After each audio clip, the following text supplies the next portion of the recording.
Камень лежит у жасмина, под этим камнем клад. Отец стоит на дорожке, белый-белый день. В цвету серебристый тополь, центифолия, а за ней вьющиеся розы, молочная трава. Никогда я не был счастливей, чем тогда. Никогда я не был счастливей, чем тогда. Вернуться туда невозможно, и рассказать нельзя, как был переполнен блаженством этот райский сад.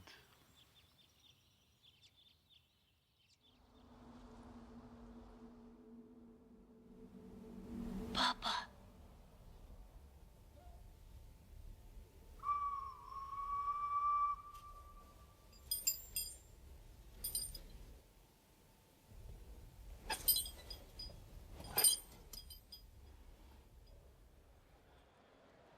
Художник питается своим детством всю свою жизнь.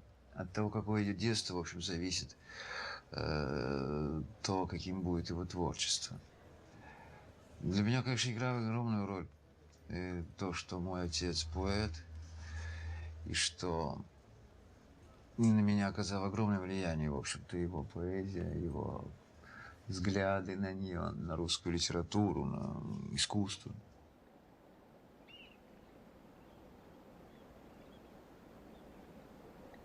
Но это такое бессознательное, что ли, какая-то зависимость и связь. Я не могу ни взвесить, ни оценить ее качество. Я гораздо больше чувствую свою связь с матерью, чем с отцом. То есть все, что я хотел по этому поводу сказать, я сказал в фильме «Зеркало». Кто, в общем, видел этот фильм, тот понял, наверное, что я имел в виду.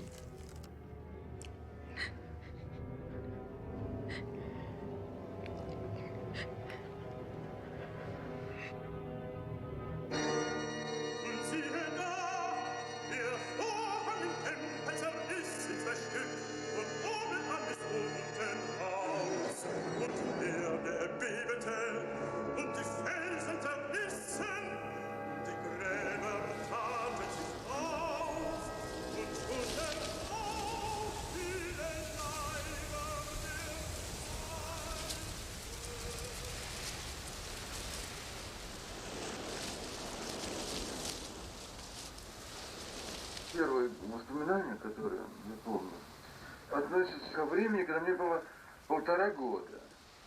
Я помню дом, ступеньки, терраса, открытая такая терраса, ступеньки с нее и перила. Несколько, 5-6 ступенек. И между ступеньками и у дома огромный куст сирени. А там очень прохладно и, значит, посыпано песком. И я катаю крышку от кастрюльки алюминиевую по перилам. Я катаю, и потом вдруг что-то страшно пугает, какого-то шума. Я залезаю под этот куст и оттуда смотрю на небо, потому что шум доносится, страшный шум, как нарастающий, доносится с неба. И вдруг где-то в какой-то момент я вижу, как в каком-то просвете между веток пролетает аэроплан. Это было в 1933 году. Я родился в 1932.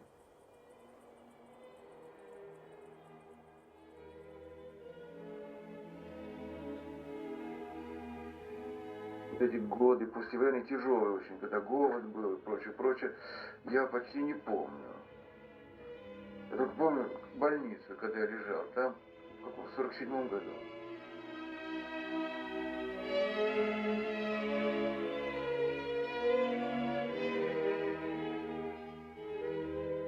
Я в детстве заболел от голода и страха. Корку с губ сдеру и губы облизну. Запомнил прохладный солоноватый вкус. А все иду, иду. Сижу на лестнице в парадном, греюсь. Иду себе в бреду, как под дуду, за крысоловом в реку. Сяду, греюсь на лестнице, и так знобит, и этак. А мать стоит, рукою манит. Будто невдалеке подойти нельзя. Чуть подойду, стоит в 7 шагах, рукою манит. Подойду, стоит в 7 шагах рукою, манит.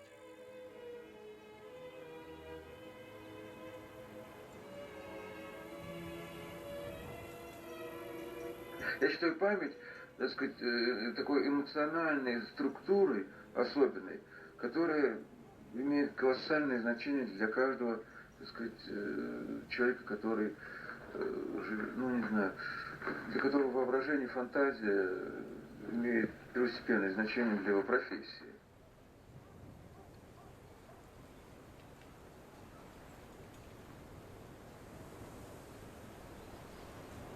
Мне было 3 года всего, когда отец ушел из семьи, и появлялся очень редко, и поэтому я могу только судить по тем моментам, когда вдруг он появлялся, так сказать, приходя к нам. У нас были 2 маленьких комнатки, там, в одной из квартир, где мы жили, в Старой Москве, за Москворечьем. Уже прошло несколько лет, я уже учился в школе, и отец пришел ночью, вечером, вернее, как-то поздно, мы уже с сестрой спали, и он ссорился с матерью на кухне и требовал, чтобы она меня отдала ему. И она не хотела этого делать, очень страдала от этих требований. Видимо, мне она ничего не говорила, отец мне не говорил тоже ничего, но я об этом помню. Кстати, поэтому такой эпизод появился в зеркале. Игнат, мы с мамой хотели тебя спросить. Чего? Может быть, тебе лучше у меня жить? Как? Ну, остаться здесь, будем жить вместе. В другую школу перейдешь. Ты ведь говорил как-то маме об этом, нет? Что говорил? Когда? Да нет, не надо. Я понял, что никогда в жизни бы не пошел к отцу жить.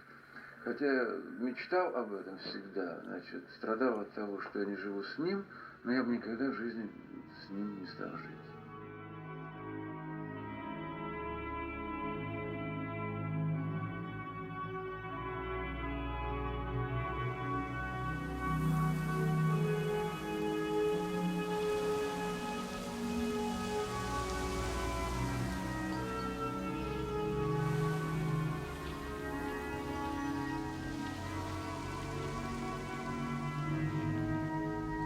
Я помню вот этот эпизод, который в зеркале есть по поводу того, как она ждет приезда отца из города. Это абсолютно точно так, это было на моих глазах. Я просто действительно, видимо, запомнил. Больше я, в общем, ничего не помню, кроме того, что я определенным образом знаю, что мать даже до сих пор любит отца и никого больше, так сказать, не любила.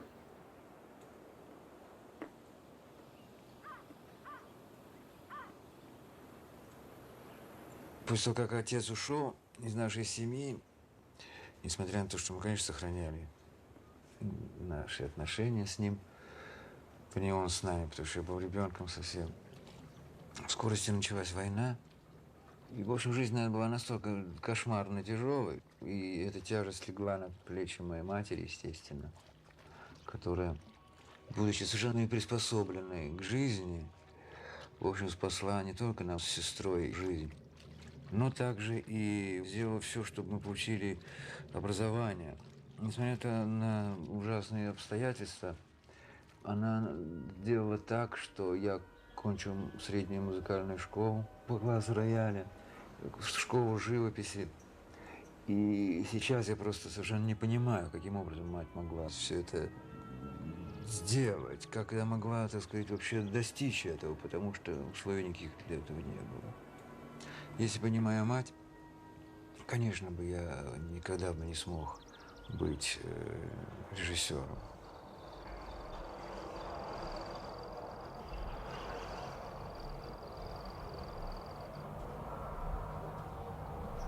Мам, там керосинка коптит.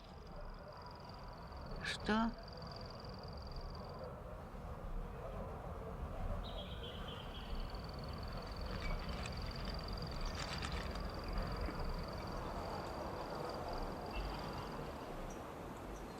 Приди, возьми Мне ничего не надо.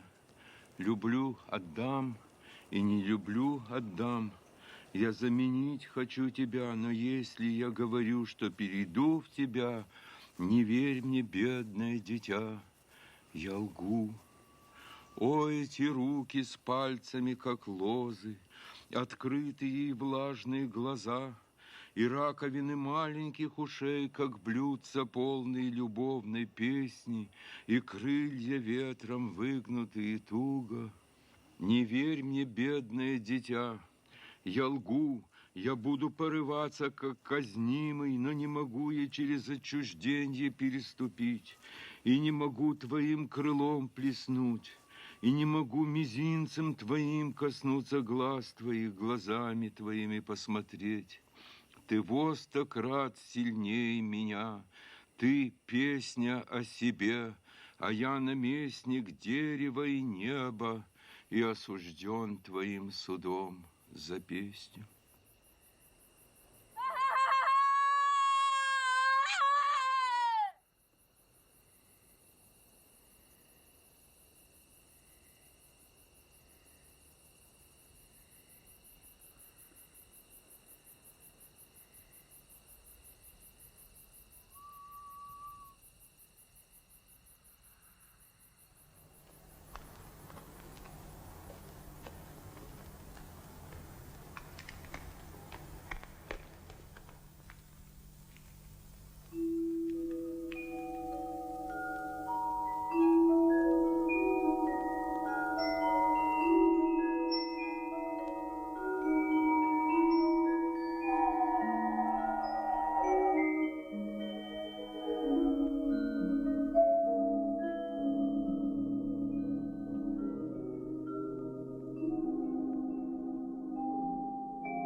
Вообще, я должен сказать, что у меня какое-то очень неясное ощущение, представление ребенка у себя в фильме.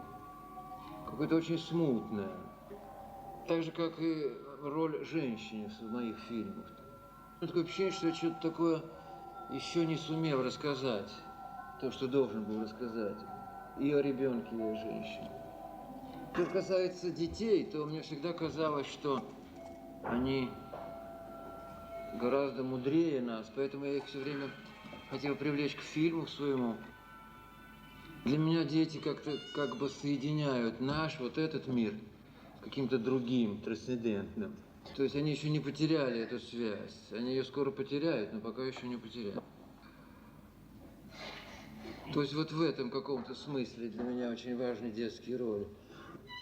Там, где взрослый не может найти слов для того, чтобы сказать, выразить что-то такое, мне кажется, следует обратиться к ребенку, и он все сумеет объяснить как следует.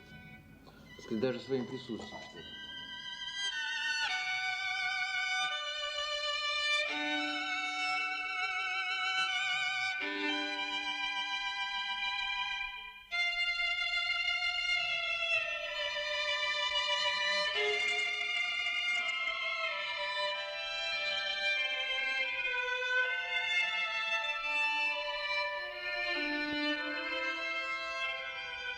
Нет сомнений в том, что если бы не было этой знаменитой хрущевской оттепели, вряд ли можно было бы рассчитывать на какую-то кинематографическую карьеру, которая бы состоялась у меня.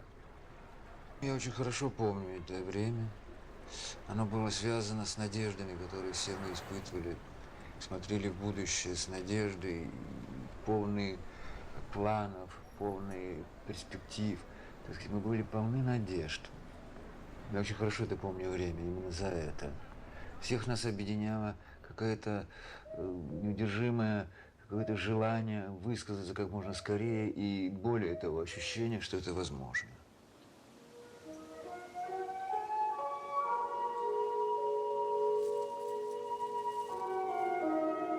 Правда, очень скоро это прошло.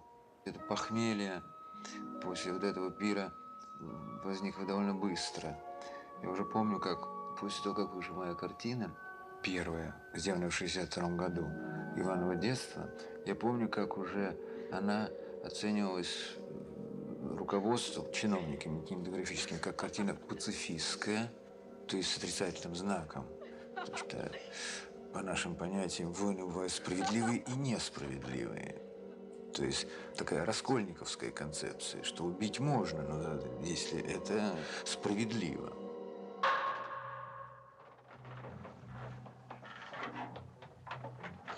На расстоянии особенно становится ясным, насколько это лицемерная и фальшивая точка зрения.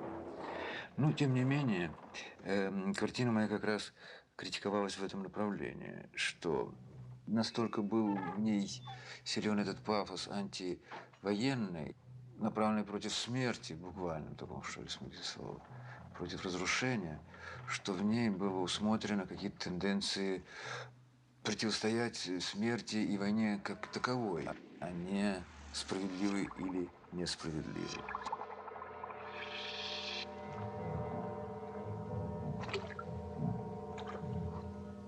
Когда речь идет о войне, мы говорим прежде всего о жертвах.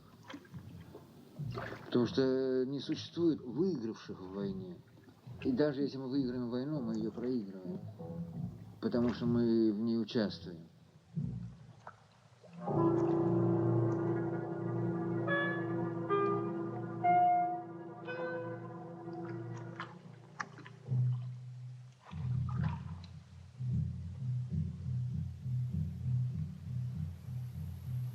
История этого фильма довольно странная. На студии Мосфильм был запущен в производство фильм, который назывался «Иван». Имя режиссера было другим. Картина была сделана почти более чем наполовину. Были трачены деньги наполовину. Материал был настолько ужасен, что картину нужно было закрыть. Администрация Мосфильма стала обращаться к режиссерам. Сначала к знаменитым режиссерам. Все кончилось с самыми последними людьми на студии, когда все сказали, что, конечно, нет. И обратились ко мне. Я кончил в ГИК в это время и сделал диплом свой. Я поставил несколько условий. Во-первых, я прочту рассказ Богомолова, на котором это было все основано, эта история. Затем, я не буду не смотреть ни одного метра материала, который был снят. Я перепишу весь сценарий. Заменю всех актеров и оператора, и художников, всех. И буду делать все заново. Они мне сказали, да, но у вас будет только половина денег. Я говорю, мне достаточно. Если вы мне дадите свободу, я согласен на это.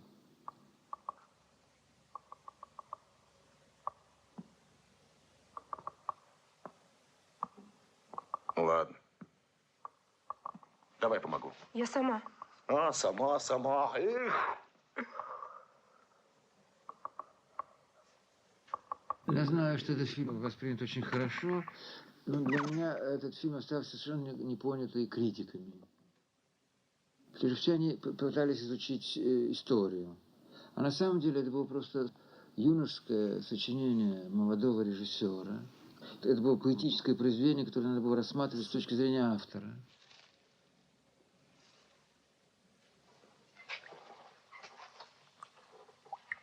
Сартр защищал ее с точки зрения философской, но для меня это не защита. Мне надо, чтобы меня бы защищали с художественной точки зрения. Потому что я не философ, я художник. Его защита была для меня бесполезна.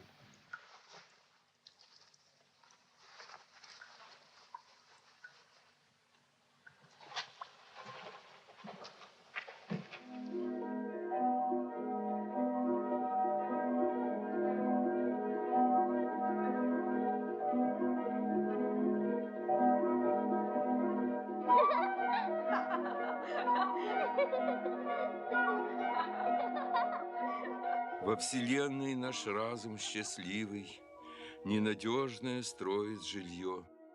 Люди, звезды и ангелы живы шаровым натяжением ее. Мы еще не зачали ребенка, а уже у него под ногой никуда выгибается пленка на орбите его круговой.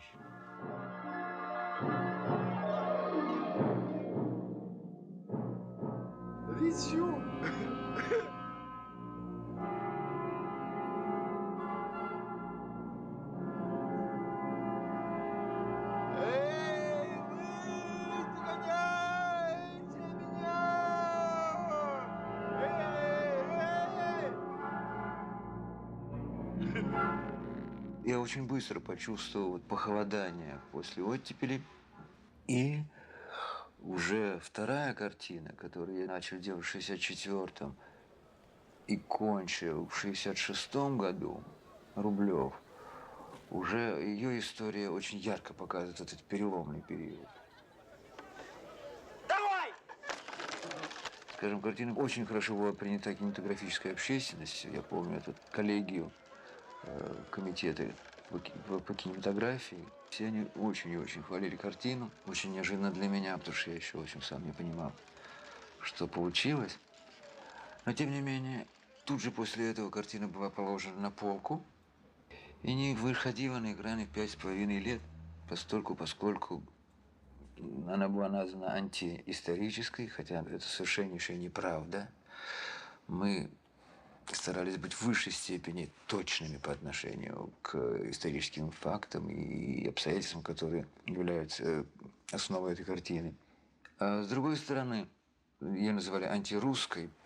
И в-третьих, что она была сделана по западным образцам, в том смысле, что концепция главного героя очень индивидуальна. То есть, сказать, он слишком индивидуалист и слишком, так сказать, противопоставляет себя жизни для того, чтобы быть русским художником. Хотя это абсолютно неправда. Он не мог себя не противопоставлять, потому что он был монахом, Андрей Рублев. И вся его жизнь была противопоставлением мирскому существованию. В этом-то все и дело. И вот этот для меня этап как раз был очень тяжелым.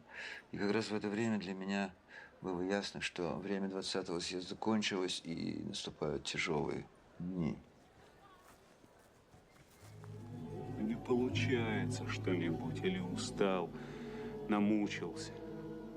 И вдруг с чьим-то взглядом в толпе встретишься, с человеческим, и словно причастился.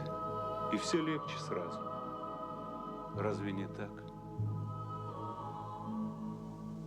Настоящий поэт, если он настоящий, он не может быть неверующим человеком. Кстати, наверное, этим объясняется тот кризис культуры, который мы переживаем уже, так сказать, много лет. Людям просто напоминать надо почаще, что люди они, что русские, одна кровь, одна земля. Но что касается меня самого, то я даже не мог вспомнить, а когда, в общем, произошел вот этот мой какой-то переход, когда я стал человеком, который поверил, ну, стал религиозным человеком. Я говорю религиозным, но это не значит, что я, так сказать, безгрешен. Просто я все больше и больше убеждаюсь в том, что культура не может существовать без религии. В каком-то смысле религия как-то сублимируется в культуре, а культура в религии, так сказать. Это очень связанный процесс. Если общество нуждается в духовности, то оно тем самым начинает выплескивать произведения искусства, рождать художников. Если нет, то общество обходится без искусства. Но увеличивается количество несчастных людей, неудовлетворенных людей в духовном смысле. Человек теряет цель, он перестает понимать, зачем он живет. Так что, когда мы говорим о религиозности, для меня эта проблема не чисто личная. Это проблема, связанная с судьбой вообще культуры нашей цивилизации.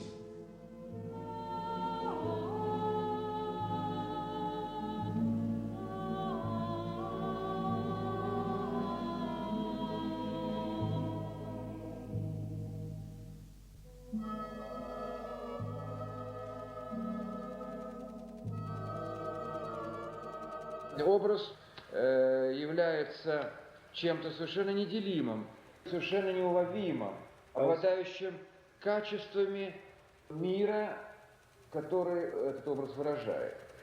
Это отношение абсолютной истины к нашему, так сказать, евклидовскому сознанию. Мы не можем ее воспринять в чистом виде, но мы догадываемся о ее существовании и выражаем к ней свое внутреннее отношение. То есть, по существу, художественный образ поэтический не расшифровывается.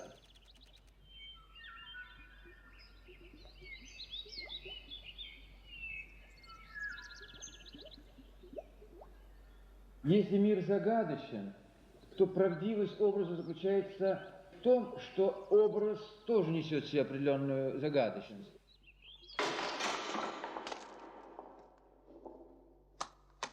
Образ иконописный носит чисто внутренний смысл, символику, но ни в коем случае не внешнюю, не пластическую. Это такая чистая метафизика. Это было не изображение божества, не его материализация. И это очень важно, потому что лучшие работы древнерусских иконописцев – это по существу воплощенная медитация по поводу абсолютного.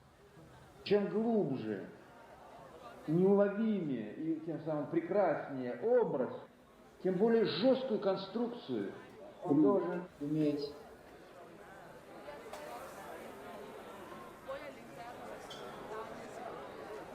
Самый высокий поэтический образ основан на натурализме. Не в каком-то идеологическом, а в таком, я бы сказал, обыкновенном, земном смысле этого слова.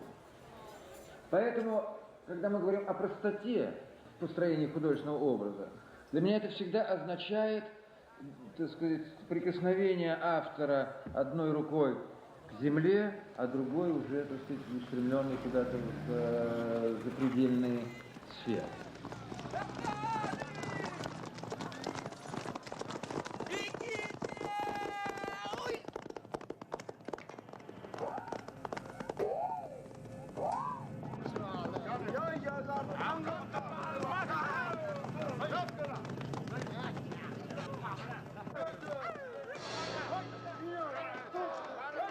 Вот эта необходимость не забывать о том, что мы люди, просто материя, одухотворенная, но материя. Потому что в конечном счете все имеет свой единый источник и сделано из одного материала. Поэтому нас иногда так страшно раздражает в искусстве то, что мы в конечном счете можем назвать, скажем, претенциозностью художественной, которая выражается в преувеличенной выразительности, преувеличенной только от того, что отсутствует равновесие внутреннее в образе, то есть уже символ.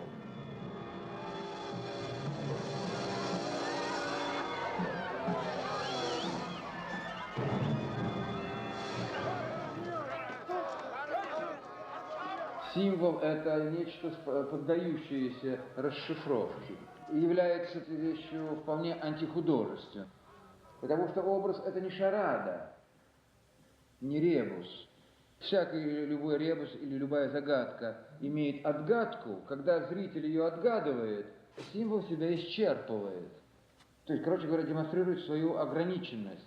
Как же символ мира может быть ограниченным, если он отражает идею бесконечного? Можно сказать в общем смысле, что искусство вообще является символом бесконечного, символом мира, в котором мы живем.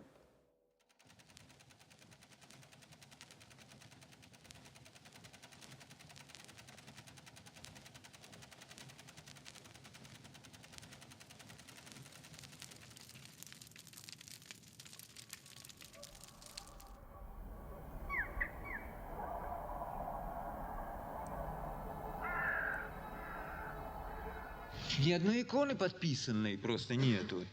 Иконописец не считал себя художником, артистом. Если он был способен к иконописи, он благодарил Бога, потому что он считал, что своим мастерством, своей профессией, своим ремеслом он служит Богу, он молится как бы. Вот в чем был смысл его творчества. То есть речь идет об отсутствии гордыни.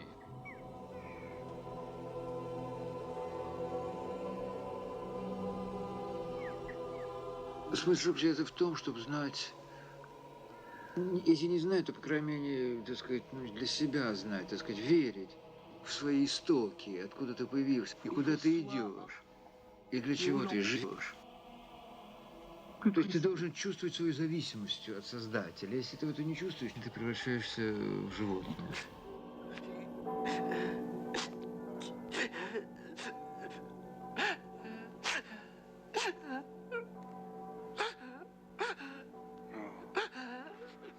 Вот когда ты становишься на колени и обращаешь все свои чувства к Богу, у тебя возникают слова, истинные слова.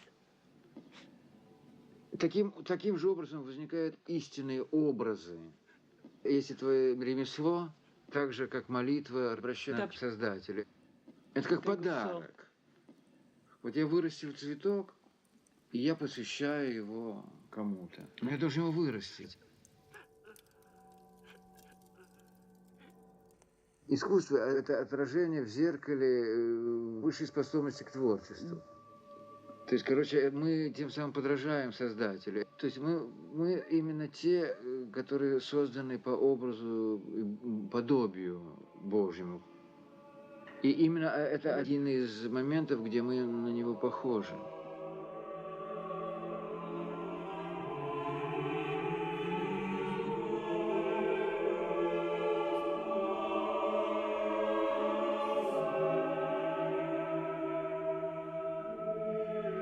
Искусство – это одно из самых бескорыстных деяний человека. Смысл искусства – это молитва. Это моя молитва.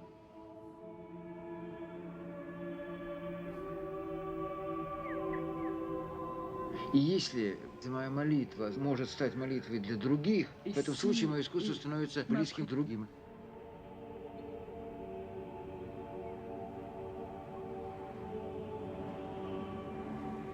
Речь идет о долге. И долг человека – это служить. Именно поэтому, так сказать, искажается эта идея, превращается в борьбу за власть. Для того, чтобы не служить, а использовать служение других. Потому что в мире существует единственный принцип отношений, слава Богу. Это служить и больше ничего.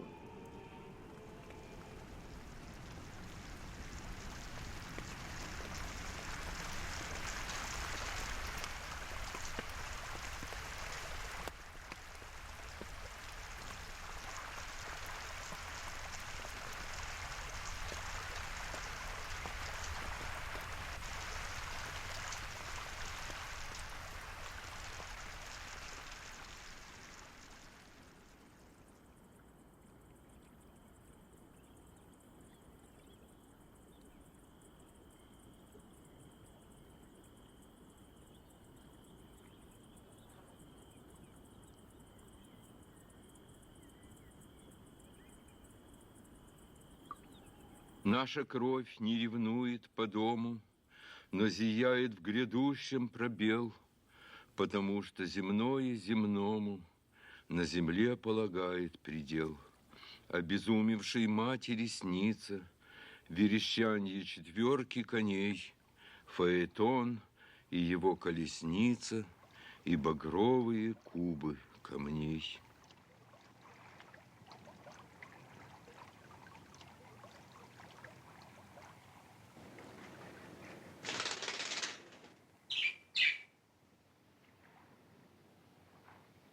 Мы хотели сделать фильм по Солярису, не делая никакого путешествия ни на какой Солярис. Это было бы гораздо интереснее. А Алем был против. Русский человек как-то очень связан с природой. Он не мыслит себя вне природы, он считает, что он сам часть природы. Это, между прочим, свойство русского характера в каком-то смысле. Поэтому, может быть, природа и ее состояние оказывает такое действие на характер человека.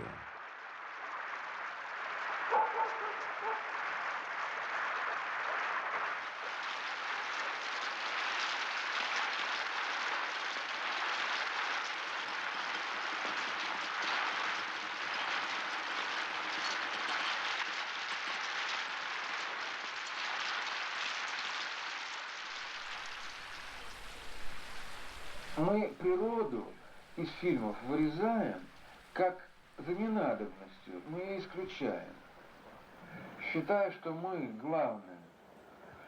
Но мы не главные, а мы зависим от природы. Природа важнее нас, потому что мы результат ее эволюции.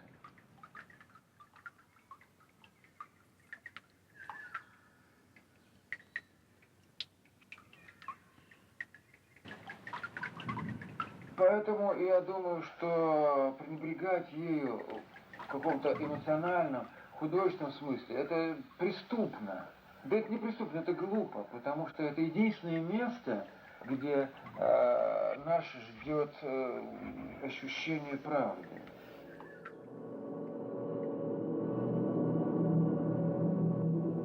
Ты помнишь Толстого? Его мучения по поводу невозможности любить человечество вообще. Ну вот я тебя люблю. Но любовь – это чувство, которое можно переживать, но объяснить нельзя. Объяснить можно понятие, а любишь то, что можно потерять. Себя, женщину, родину. До сегодняшнего дня человечество, земля были попросту недоступны для любви. Ты понимаешь, о чем я знал? Нас ведь так мало. Всего несколько миллиардов. Горстка. А может быть, мы вообще здесь только для того, чтобы впервые ощутить людей как повод для любви? А? Мне кажется, что без чистилища жизнь нам иногда, так сказать, дает возможность убедиться в том, о чем она говорит. Это жизнь приводит нас к этим идеям.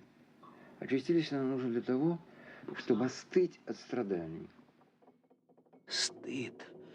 Вот чувство, которое спасет человечество.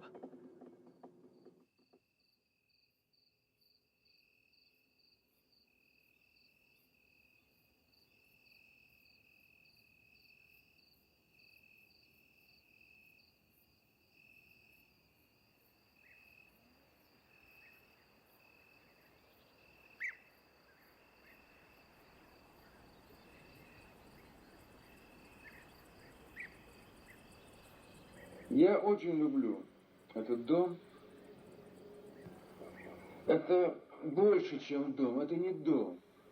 Это клиника. Это все, что угодно. В этом доме я становлюсь человеком, способным написать книгу, способным построить какие-то постройки рядом. Я умею делать все в этом доме. Он делает меня человеком, освобождает меня от необходимости работать профессионально.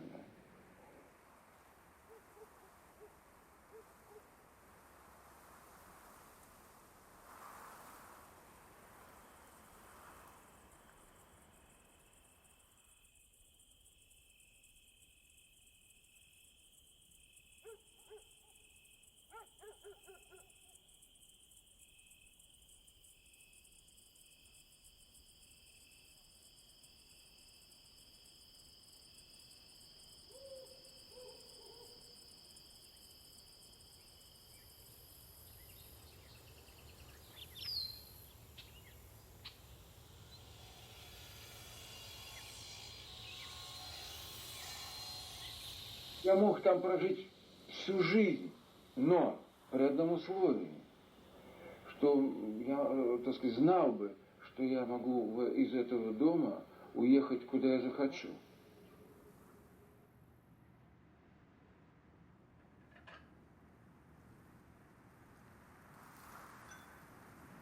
Андрей. Прекрасный дом. Это то, что мне надо. Мне больше не надо. Он один раз сгорел. Испугавшись вида сгоревшего дома, я туда не поехал. А Лариса его сделала. Мы душу вложили в него, потому что нам там хорошо. И продать этот дом, уйти из него, изменить этому дому, означало бы изменить Ларисе, чего я совершенно не в состоянии сделать.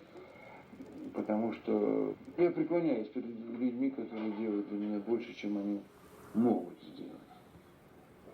Причем я помню всех, кто так поступает по отношению ко мне.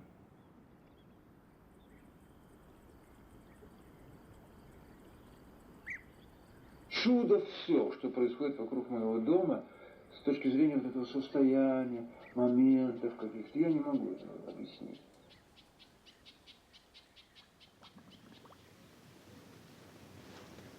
Я выхожу, сажусь на ступеньки, и начинается кино. Причем не то кино, сюжета кино, а то кино, которое означает для меня настоящее кино. Это замечательно.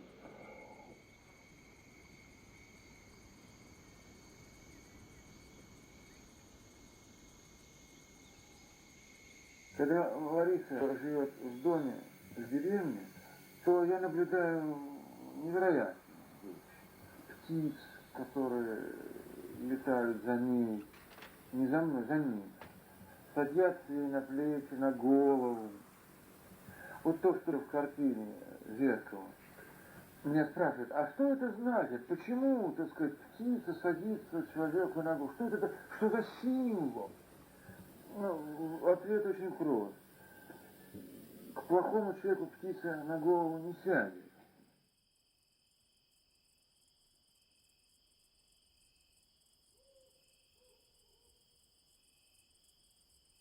Это поразительный дом. Сейчас уезжает туда сын мой. Там ему будет хорошо, и мы будем там жить, и мы будем всегда. То есть пока он стоит, мы там будем жить. И если у меня его отнимут, тогда у меня на этой земле не останется ничего.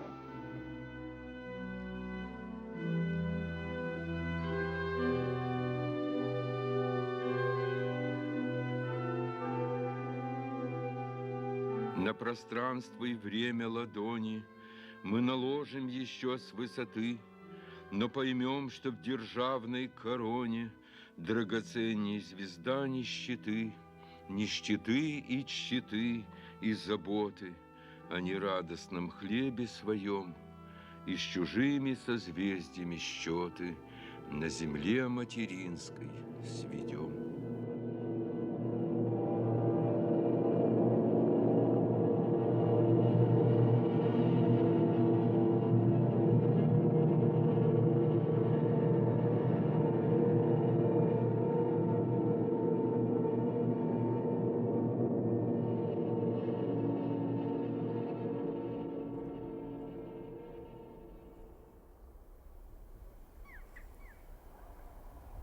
Для Пруста время гораздо более значительное, чем время.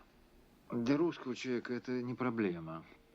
Для нас, русских, нам надо защищаться.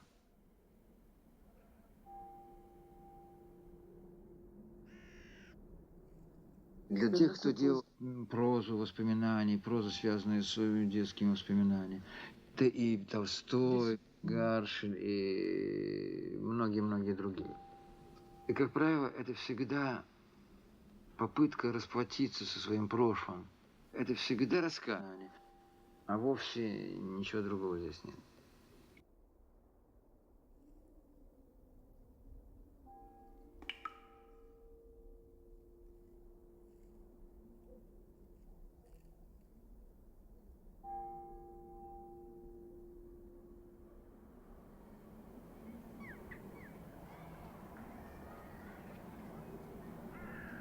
Эта картина вызвала очень большие толки. И однажды после одного такого общественного просмотра среди простых самых зрителей разгорелся спор во время обсуждения.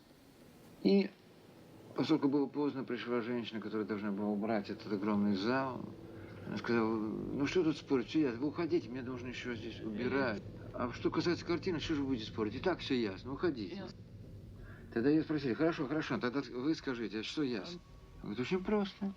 Человек заболел тяжело, испугался, что он может умереть.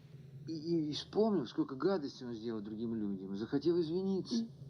Вот и все. Потом оказалось, что женщина даже не окончила начальной школы. Хотя были там критики, которые, как всегда, ничего не понимают. Категорически. И чем дальше, тем больше они менее понимают, о чем пишут. А эта простая женщина пришла и сказала.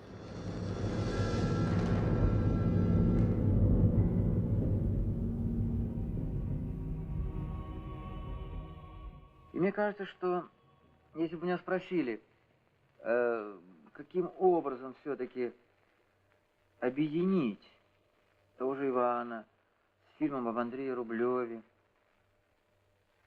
с фильмом, который я делал по роману Лема «Солярис», или с тем фильмом, над которым я сейчас работаю. Я бы сказал, что всех их, пожалуй, объединяет, или должно объединить, желание разрабатывать, углубляться в характеры, находящиеся в состоянии крайнего перенапряжения, состояния очень и очень напряженного какого-то душевного неравновесия, где характер этот должен или сломаться, или утвердиться окончательным образом в вере в свои идеалы, в верности своим принципам.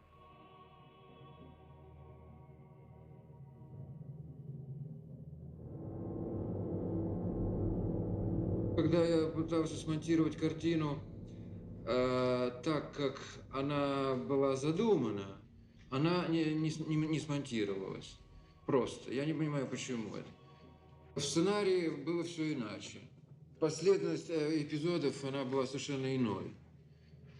И только с огромным трудом, при помощи бесконечных перестановок этих эпизодов, когда я уже совершенно отчаялся, так сказать, как-то найти окончательный вариант, и отчаялся в том, что я уже понял, что картина не получилась. Я помню, это был 19-й очень серьезный вариант перестановок. Оказалось, что фильм выглядит именно в таком виде, в каком был окончательный вариант. То есть оказалось, что драматургия такая в литературном смысле, традиционном драматургическом смысле, она не подходила для этого фильма.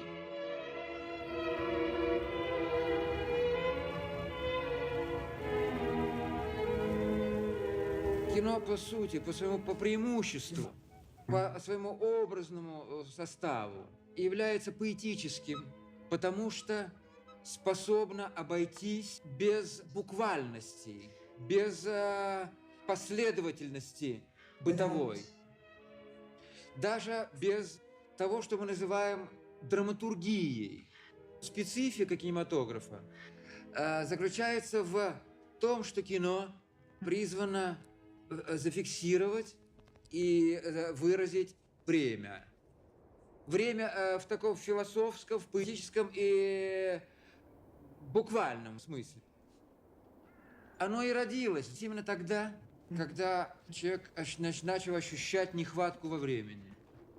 Мне кажется, что человек, скажем, 19 или 18 века не смог бы существовать в наше время. Он бы просто погиб от давления, которое на него будет оказано временем.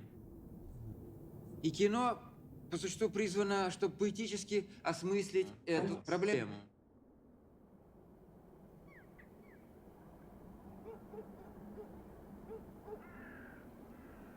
Кино – единственное искусство, которое буквально фиксирует время.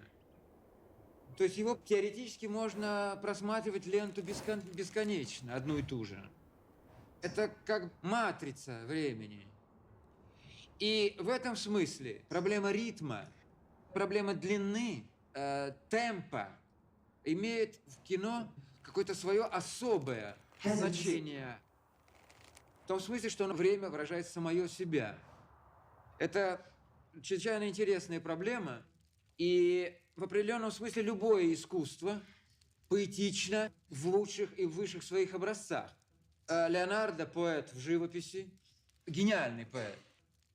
Смешно назвать Леонардо художником, смешно назвать Баха композитором, смешно назвать Шекспира драматургом, смешно назвать Толстого прозаиком, потому что они поэты. И в этом смысле я и говорил о том, что кино имеет свой поэтический смысл, потому что есть часть жизни, часть вселенной, которая была совершенно не понята и не осмыслена другими видами и жанрами искусства. Потому что то, что может кино, не может музыка и все остальные жанры.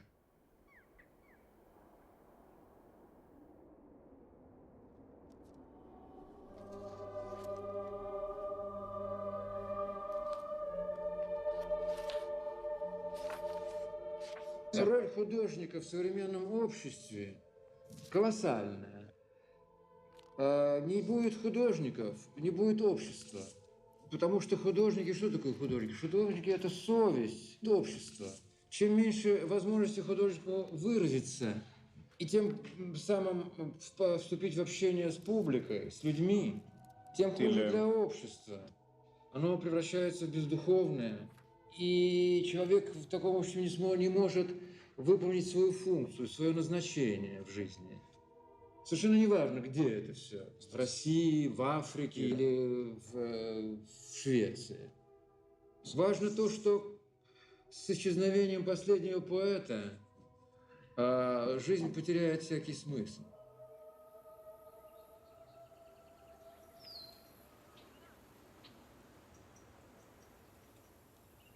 Я бы никогда не осмелился просить отца для фильма написать стихотворение. Но, к счастью, отец ко мне в этом отношении хорошо относится и сказал мне большой комплимент. Он сказал: ты знаешь, Андрей, ты же ведь не фильмы снимаешь. И когда он мне это сказал, как-то мне легче стало жить на свете.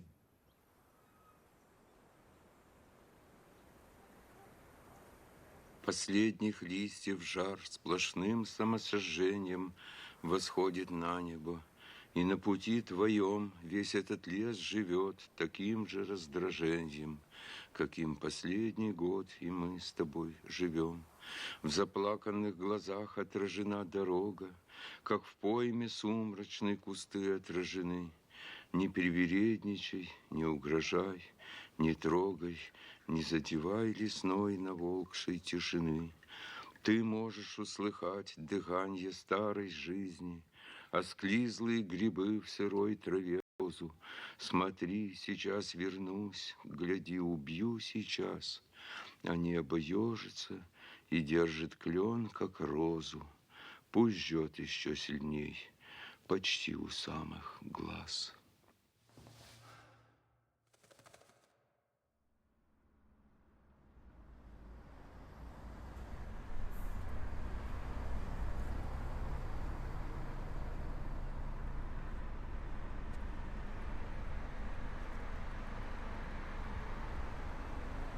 Я не знаю страны, где было больше талантливых людей.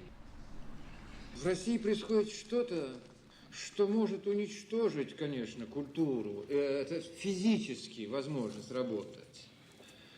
Но это не значит, что можно подавить дух. Понимаете, есть проблема свободы, да? Что такое свобода? Свобода – это внутренняя, духовная свобода человека. Это не права. Права можно отнять. Свободу отнять невозможно.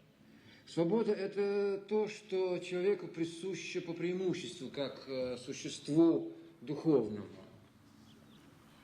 Гамлет сказал по этому поводу очень просто, вернее, Шекспир вложил в уста Гамлета такое соображение, что заключите меня в скорлупу ореха, и я почувствую себя властителем Вселенной. Или еще, как древние говорили, что если ты хочешь быть свободным, то будь им. Свобода – это личная проблема. И поэтому, отнимая у человека права, невозможно лишить его свободы. Именно поэтому мы часто встречаем в местах несвободных политически очень свободных людей.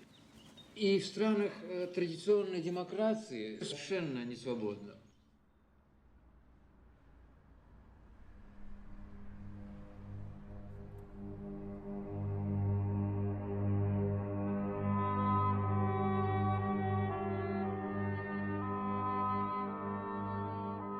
Гамлет – это лучшее драматургическое и поэтическое произведение, которое только существует в мире. Это естественно. Потому что в этой драме поставлены самые важные проблемы, которые существовали во времена Шекспира, существовала до него и будет существовать всегда.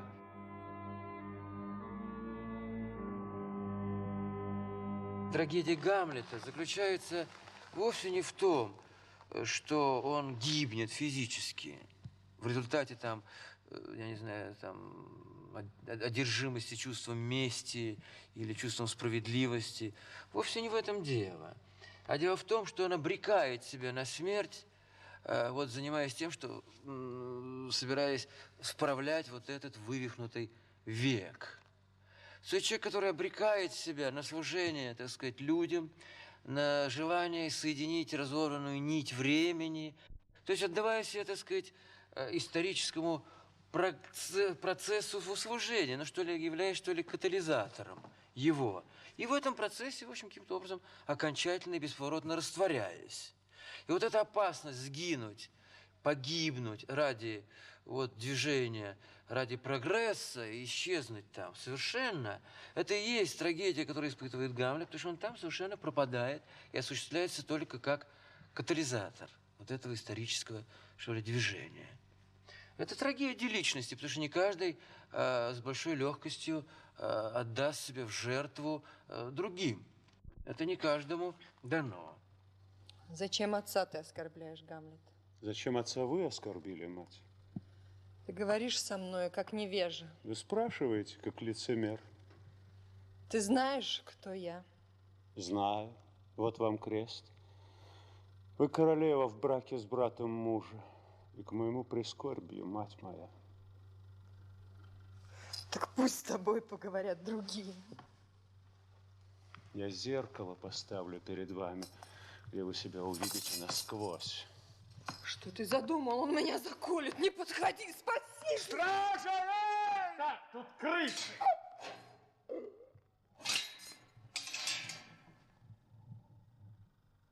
Что ты наделал? Разве там король?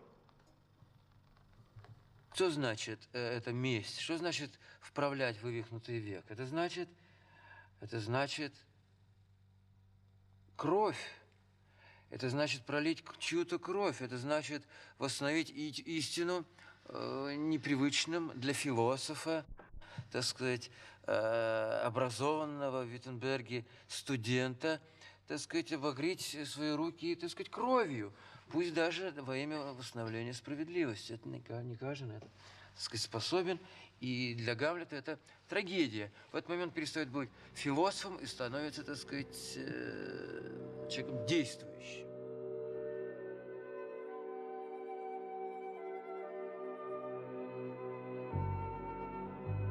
Что касается свободы творчества, то без этого понятия, без свободы творчества вообще не существует никакого искусства. Об этом просто говорить невозможно. Например, нельзя говорить серьезно о произведении искусства, которое не совсем, не до конца удалось, потому что создавалось в условиях творческой несвободы.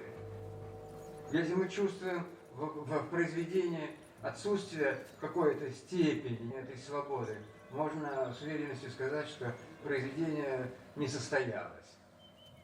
В художественном произведении не должно быть заметно ничего, кроме самого произведения.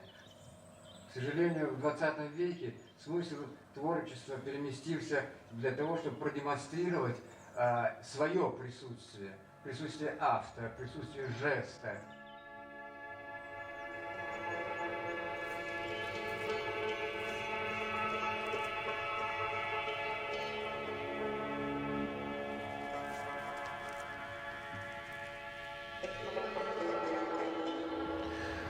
Я бы хотел сделать свой следующий фильм именно еще более сухим, и более именно аскетичным. Это именно то самое слово, которое выражает мои стремления. Потому что мне кажется, что вот олимпийское какое-то такое спокойствие художника – это очень важное, так сказать, в творчестве. Художник не должен суетиться, не должен заикаться и выражать как-то свою заинтересованность внешне, потому что темперамент художника, как правило, тем больше, чем он менее выражен внешне.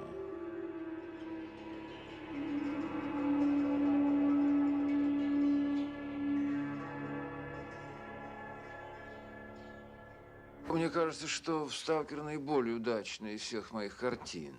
Ну, в том смысле, в каком замысел соотносится с результатом. И не только поэтому, а также еще потому, что он построен проще. Употребляется очень мало средств, таких выразительных средств. Для меня это очень дорого и очень важно.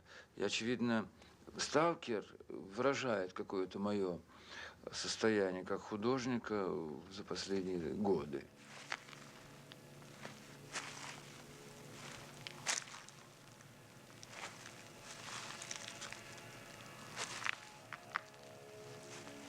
Для меня этот фильм о человеке, который, естественно, терпит поражение практически, но как идеалист остается рыцарем во имя духовных ценностей.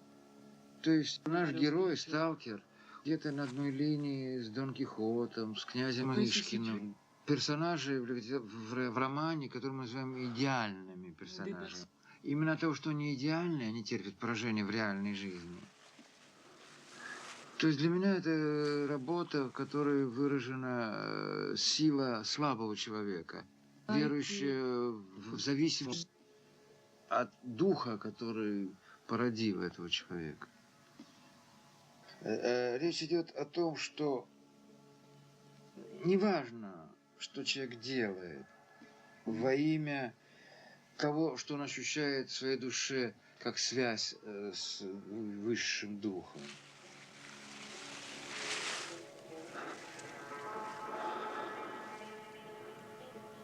Я всегда подозревал, что это действия всегда могут быть абсурдными, бессмысленными, то есть непрактичными. То есть непрактичность поступков для меня признак высокого духа. Это означает бескорыстность.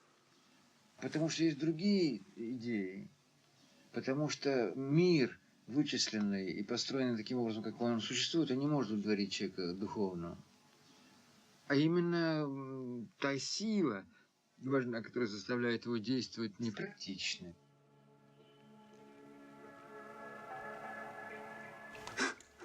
Да, вы правы, я гнида, я ничего не сделал. В этом мире ничего не могу здесь сделать.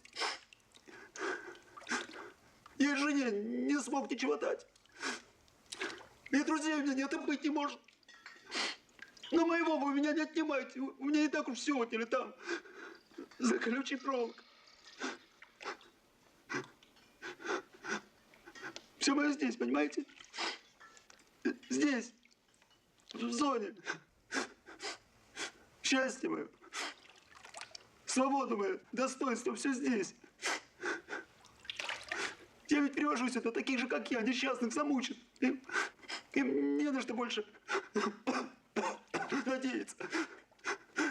А я могу, понимаете, я могу им помочь.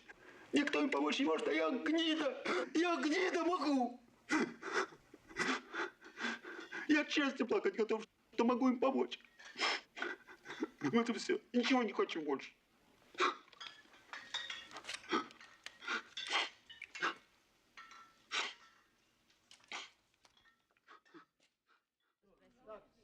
Я готов дать абсолютную свободу актеру, если перед началом работы он продемонстрирует полную зависимость от замысла. Короче говоря, я невыносим как режиссер, если актер не разделяет моей точки зрения на концепцию будущего фильма. И я обожаю и люблю тех актеров и даю им полную свободу, если они разделяют. Вы сходили этой самой, да?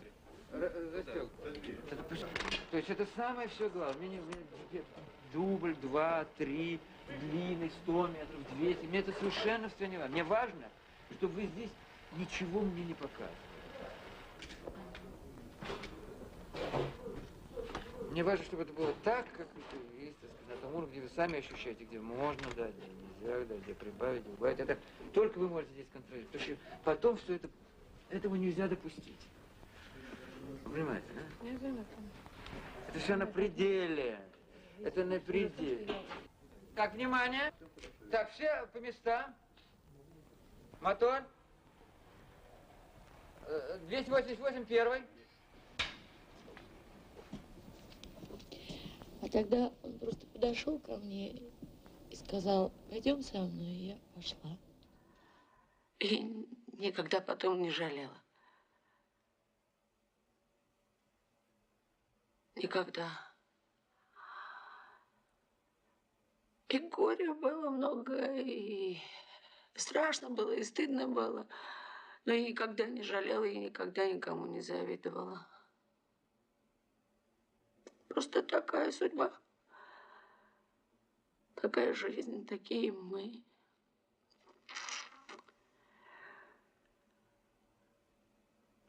А если бы не было в нашей жизни горя, то лучше бы не было. Хуже было бы. Потому что тогда и счастья бы тоже не было. И не было бы надежды. Вот.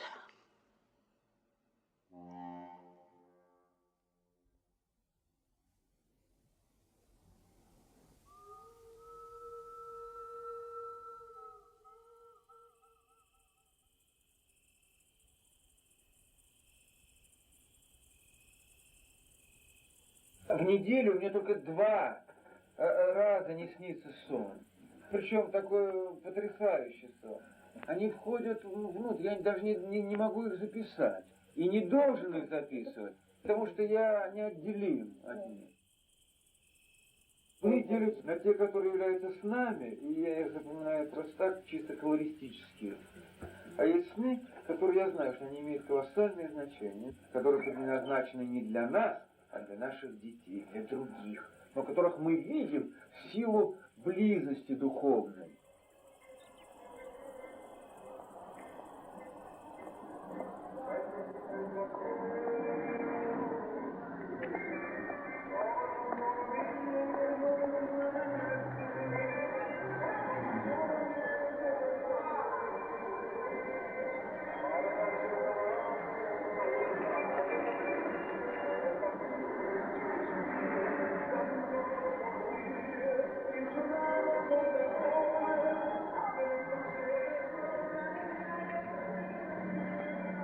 Ностальгия – это чувство тотальное. То есть человек, который испытывает ностальгию, по существу, находясь все время на своей родине, не расставаясь со своими близкими. В счастливом доме человек не может страдать от ностальгии, потому что он будет чувствовать, что его душа не может распространиться в те пределы, в которые она стремится.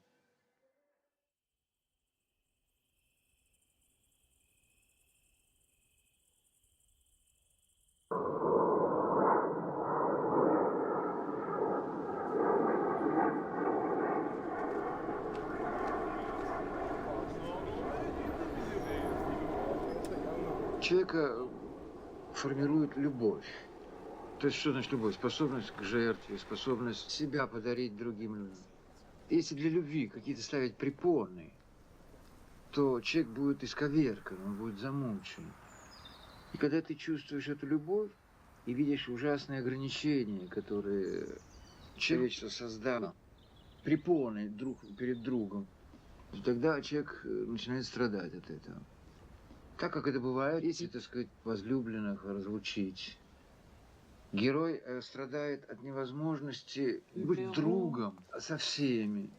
Он страдает от того, что не может хотя бы пробыть несколько дней больше в этой стране.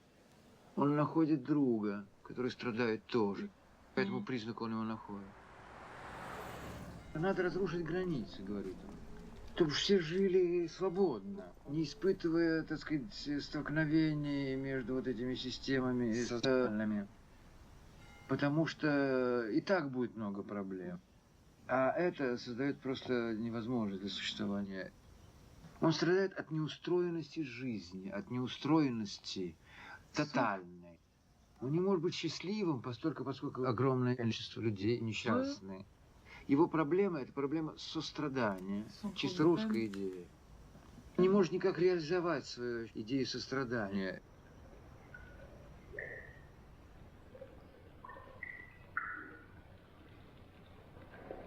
Scrive sull'Italia? Sta scrivendo la biografia di un musicista russo. Zoe. E come mai è venuto qui? Perché il musicista, che studiava a Bologna, ha frequentato questi bagni un'estate. Quando? Verso la fine del Settecento. Chi era? Tchaikovsky? No, si chiamava Sosnovsky. Aspetta. Deve essere quello che sposò una ragazza di qui. Non credo. Sosnovsky era innamorato di una schiava russa. Это было неожиданно и довольно ужасно. Я впервые вдруг обнаружил, что руководство советского кино не считает меня советским режиссером, поскольку оно прислало в Канн своего члена жюри, цель которого была разрушить мой успех на этом фестивале в 1983 году. Это был Бондарчук, Сергей Федорович Бондарчук, режиссер советский. Я до сих пор не понимаю, чем было продиктовано такое желание. Я сделал картину «Ностальгия» с целью рассказать о невозможности для советского и русского, так сказать, человека, интеллигента жить на Западе. Я мог предполагать всего чего угодно. Такое обыкновенное, традиционное непонимание моего языка кинематографического или в аспекте эстетическом. Но я не ожидал со стороны своего руководства, так сказать, своих земляков, своих руководителей такого просто-таки предательского удара в спину.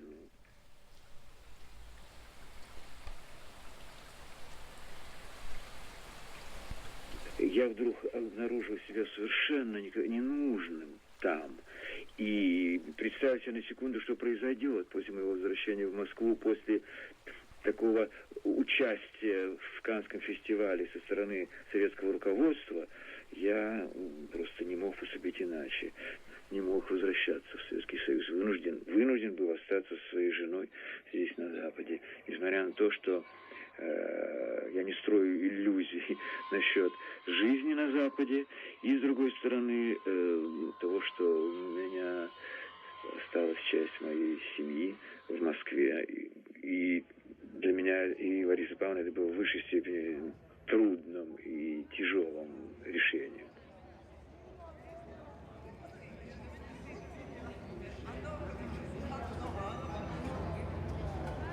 Что касается страны, мы это еще с Ларисой Павловной не решили. Quanto al paese non abbiamo ancora deciso nulla con mia moglie. Потому что для нас самое главное – принять это решение. Per noi la cosa più importante era prendere la decisione di rimanere. Все остальное не имеет уже никакого значения.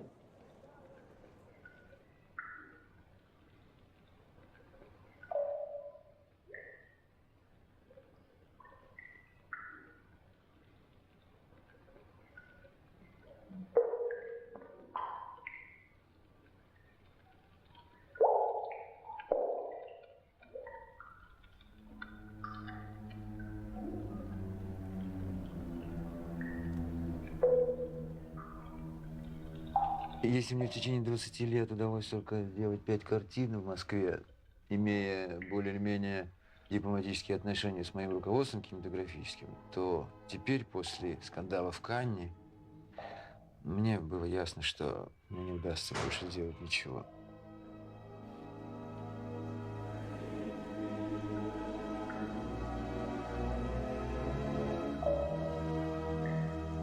Мне очень грустно ощущать себя оторванным от своих зрителей, от своих друзей, от своей родины.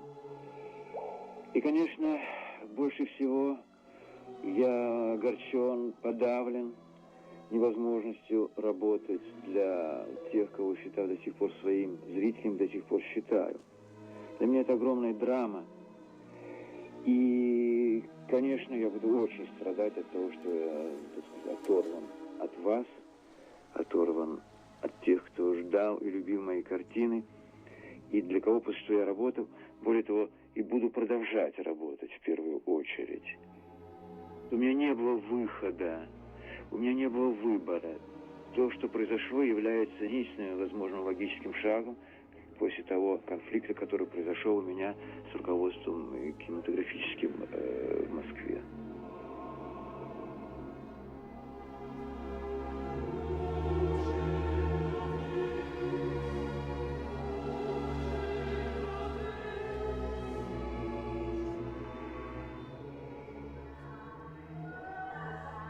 Signore, lo vedi come chiede? Perché non gli dici qualcosa? Te l'immagini che cosa succederebbe se sentisse la mia voce? Fagli sentire la tua presenza. Io la faccio sentire sempre. È lui che non se ne accorge. Охота кончается. Меня затравили. Борзая висит у меня на бедре. Закинул я голову так, что рога уперлись в лопатки. Трублю, подрезают мне сухожилия, в ухо тычут ружейным стволом. Падает на бок, цепляясь рогами за мокрые прутья. Вижу я тусклое око с какой-то налипшей травинкой, черное окостеневшее яблоко без отражений. Ноги свяжут и шест проденут, вскинут на плечи.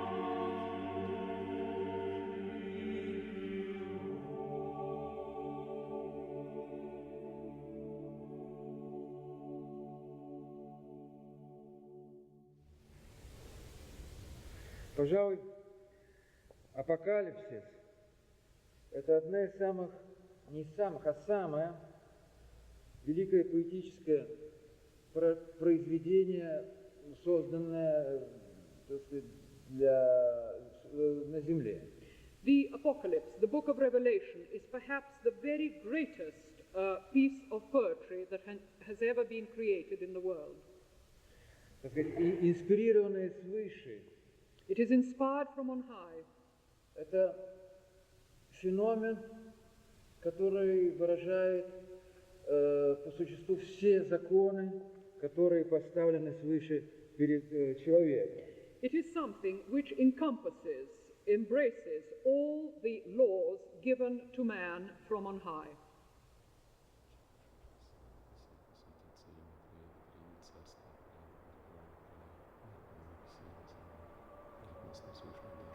Мы духовно в историческом процессе оказались менее развиты, чем материально. И мы за это расплачиваемся. Если человечество погибнет, это произойдет только потому, что процесс человеческого развития был не гармоничен. И от того, что человечество развивалось не в духовном смысле, от того, что человечеством руководил страх, благодаря тому, что человек защищался от мира, вместо того, чтобы найти способ раствориться в нем и найти контакты с этим миром.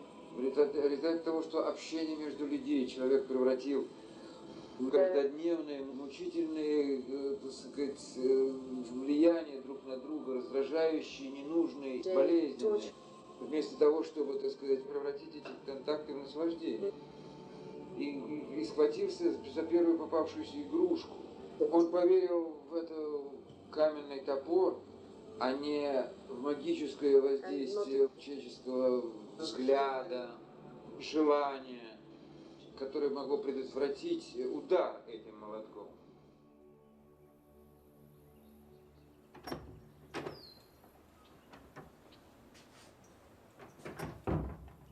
Что же касается спасения, то в последнее время жизнь на планете наталкивает нас на ту мысль, что, может быть, действительно есть смысл спасаться персонально и как можно быстрее. То есть отрицая жизнь и творчество тем самым.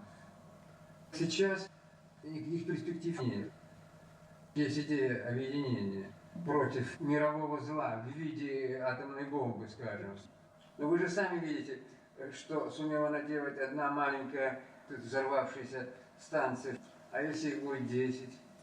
И вообще, может быть, так сказать, вся драма нашего будущего заключается столько не в войне, сколько в постепенном уничтожении экологической ниши для существования человека.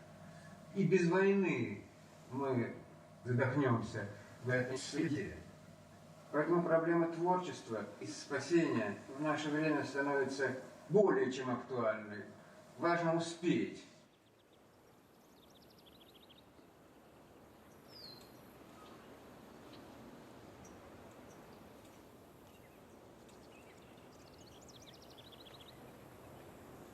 Под духовностью я имею в виду, прежде всего, интерес человека к тому, что называется смысл жизни.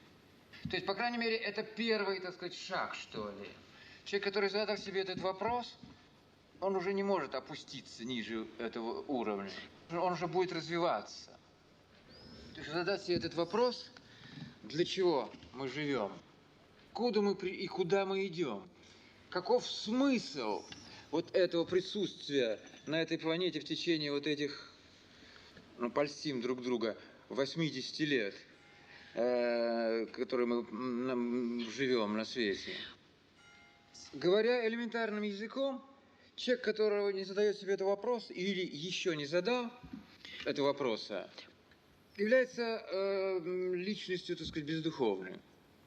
И искусство, и художник, которого не занимает эта проблема, не является художником, потому что он не является реалистом, потому что он отсекает одну из самых важных проблем человека, которая делает человека человеком. И тогда, когда мы начинаем заниматься этими проблемами, так сказать, тогда возникает то, что мы называем истинным искусством.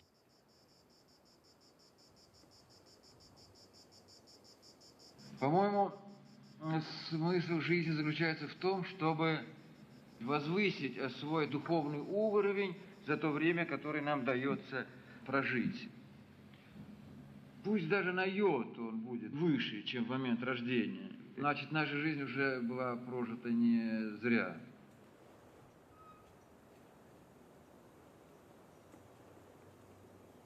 Для меня зло и дьявол – это отсутствие добра и отсутствие Бога.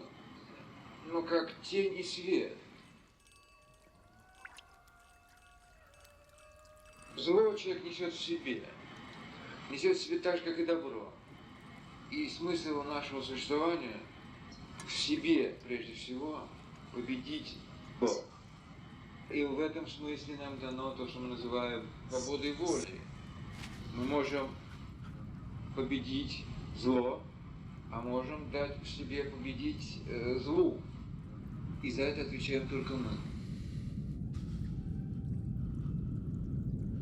Но самое ужасное, когда мы начинаем бороться со злом не внутри себя, а внутри других.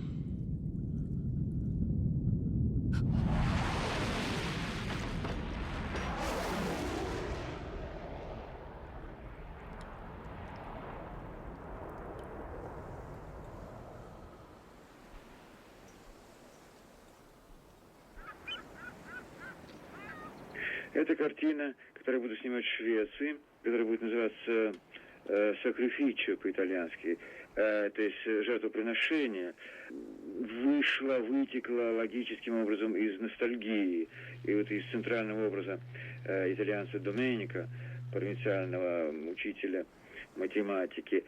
Но, конечно, приобретает совершенно новые черты и гораздо более существенные вот в том аспекте, о котором я говорил.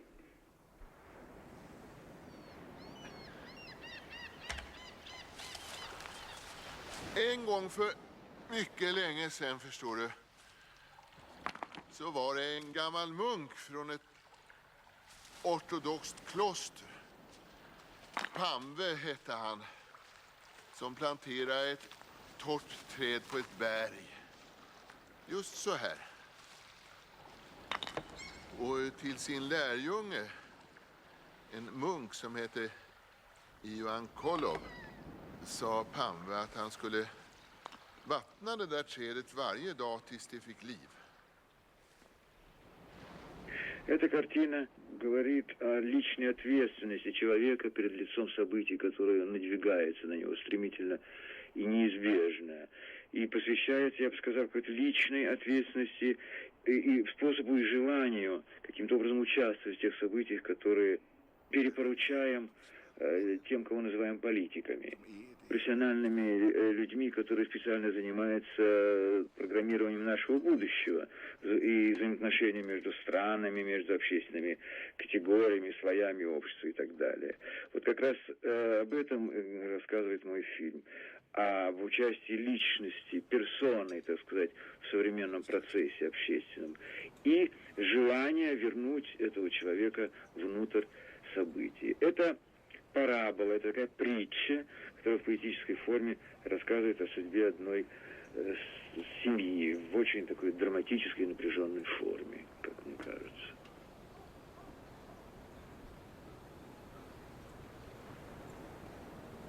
Jo, som sagt var, där stod vi alltså som förhäxade din mor och jag tittade på allt det där vackra. Vi kunde inte slita oss ifrån det. Tystnaden, friden. Och ja, det var ju tydligt att det här huset, det var gjort. Det var gjort just för oss. Och så visade det sig att det till salu, det var ju ett rent under. Och det var i det här huset du föddes. Tycker du om det? Tycker du om ditt hus, pojken min? Чем больше торжествует зло, тем больше оснований создавать произведения искусства. Как раз причин гораздо больше для этого. Искусство – это, как вам сказать, то есть до тех пор, пока будет существовать человек будет инстинктивно стремиться к творчеству. Этим самым он просто связан каким-то образом с своим создателем. Потому что творчество, что такое творчество? Для чего существует искусство? Почему? Хорошо это или плохо? Конструктивно ли это? Или это абсолютно чистое искусство? Но ясно одно, что искусство – это молитва. Этим все сказано. При помощи искусства человек выражает свою надежду. И все остальное не имеет никакого значения. И все, что не выражает надежды, и то, что не строится на каком-то духовном уровне, не имеет никакого отношения к искусству.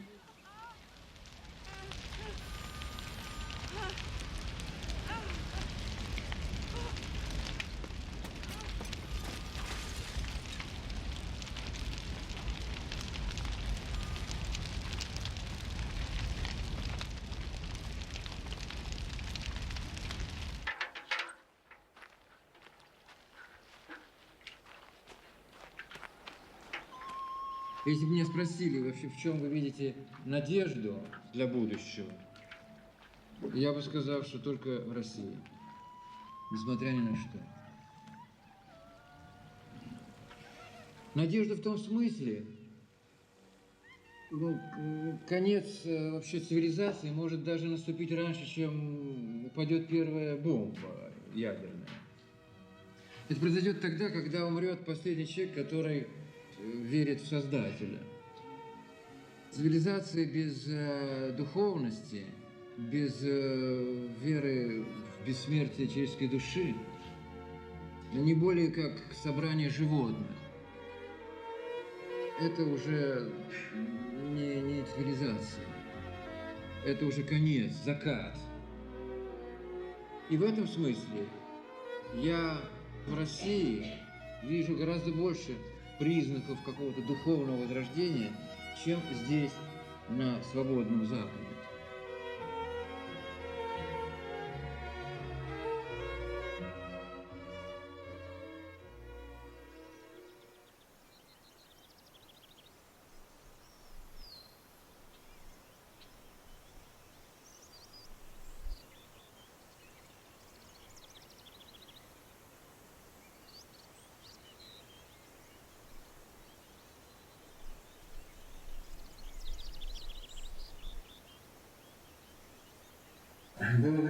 когда я мог назвать имена людей, которых считал своими учителями.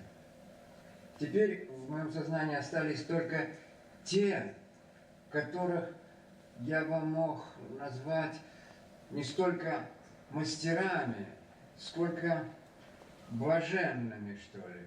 Людьми, так сказать, не от мира сего, безумными. И не желая никого обидеть из ныне живущих, такими я бы назвал Брессона, причистил к таким Толстого, Баха и Леонардо. В конечном счете они все были, конечно, сумасшедшими, потому что они совершенно не выискивали ничего у себя в голове. То есть все эти люди, в общем-то, одержимые. Такие люди, они меня пугают и вместе с тем вдохновляют. И творчество их объяснить, в общем-то, совершенно невозможно. Столько было написано и по поводу Толстого, столько было написано по поводу Леонардо, по поводу Баха. Никто ничего толком написать не сумел. Слава Богу, что никто не смог этого объяснить. Это означает то, что это объяснить невозможно, что чудо необъяснимо. Чудо – это Бог.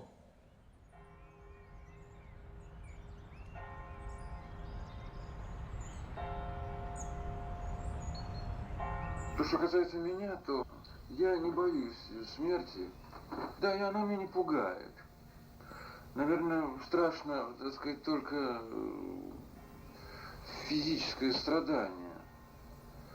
В общем, смерть для человека, который имеет представление о жизни, мне кажется, не может быть, так сказать, страшной. Я в этом убежден. Поэтому я думаю, что меня не тошнит от мысли приближения смерти и прочее. Совсем не тошнит. Наоборот, мне даже иногда кажется, что смерть, даже ощущение, так сказать, безысходности может дать какое-то удивительное состояние свободы, которое мы в жизни ни разу не испытывали.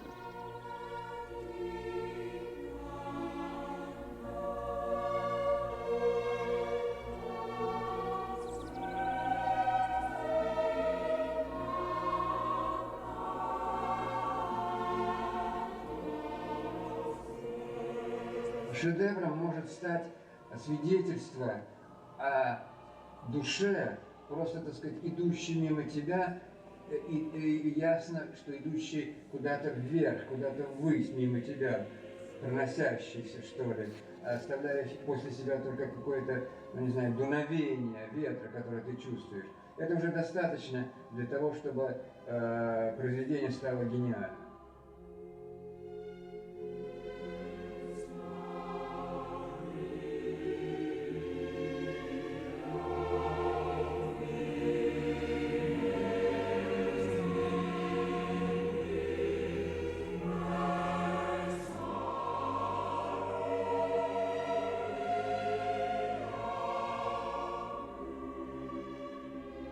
В сердце дунет ветер тонкий, и летишь, летишь стремглав, а любовь на фотопленке душу держит за рукав.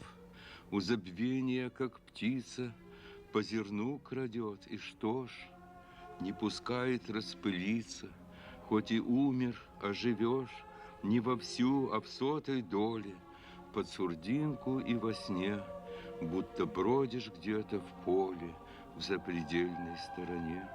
Все, что мило, зримо, живо, повторяет свой полет, если ангел объектива под крыло твой мир берет.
да ты, рябинушка,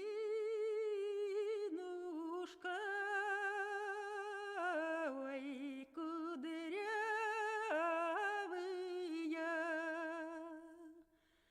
ой, да ты не стой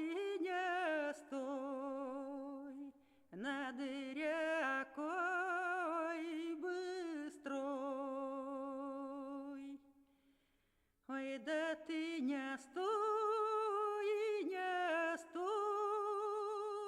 над рекой быстрой. Ой, да эта речушка весной пойдет. Ой, да эта